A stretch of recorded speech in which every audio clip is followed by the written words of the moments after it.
Both of them are in Saturn's term, and that is not great either because Saturn is the greatest malefic. The other problem is that if they are in Saturn's term, it means that Saturn is like permeating through them and influencing how they behave and what they are doing and how they act and respond. It's almost like as if Saturn is the boss. And that is really not a good place to be in for any planet.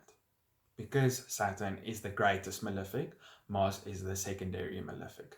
Malefic just means that they hardly ever have good intentions and they hardly ever have good behavior and responses to certain things. Seeing that no planets are situated in the first house, which is the most powerful house, it means that we have to look at where the second most powerful house is. And the second most powerful house in any chart is the 10th house. And Saturn is occupying the 10th house.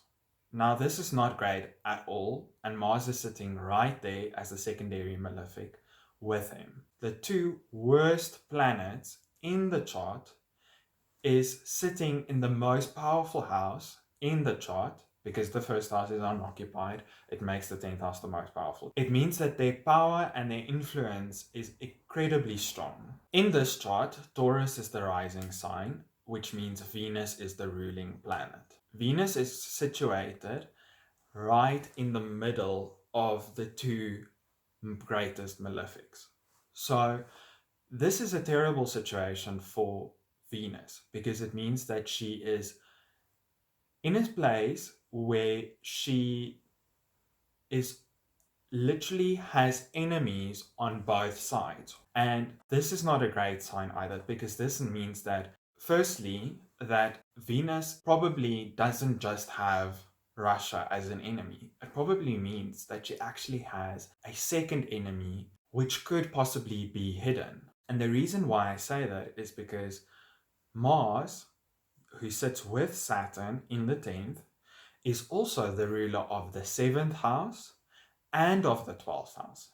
And what that means is the 7th house is the house of open enemies.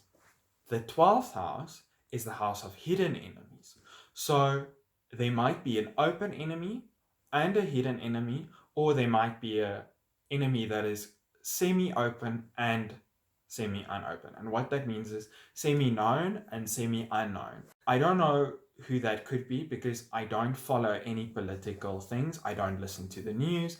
I don't follow social media of anything that is negative because I get very depressed and very sad and paranoid when I do listen to the news. So it doesn't have any good impact on my psychology. And thank God, none of my family members listen to the news either. So I really don't have any feedback from anybody regarding what's happening in the world. Obviously, the Ukraine war situation is such a big thing that, I mean, you would have to live on an island not to know about it. Something that is very troubling and very difficult, and I speak from personal experience, is I have an incredibly strong Saturn chart. So I literally have only two planets that are not Saturn influenced in some way.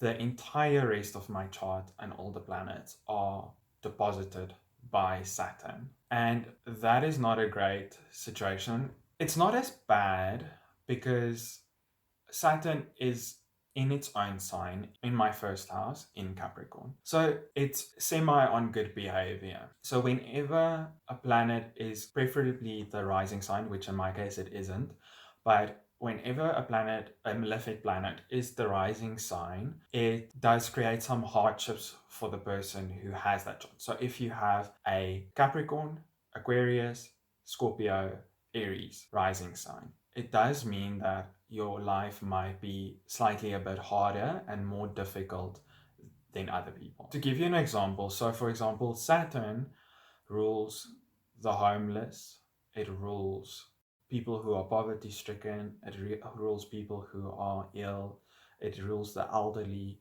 it rules anybody who has had a difficult life in some way. So what I'm getting to is that Saturn is very strong in President Zelensky's chart, which is the president of the Ukraine. Saturn is also incredibly strong in the Horary chart. Horary means question. So this is not a great sign, and it's very relevant because Saturn is also the ruler of the Ukraine's chart because it's the rising sign ruler. So it means that the Horary chart, the natal chart of Zelensky, the natal chart of the birth of the Ukraine when it got its independence are all three very strongly influenced by Saturn. It also is not the greatest thing because it means that they've all literally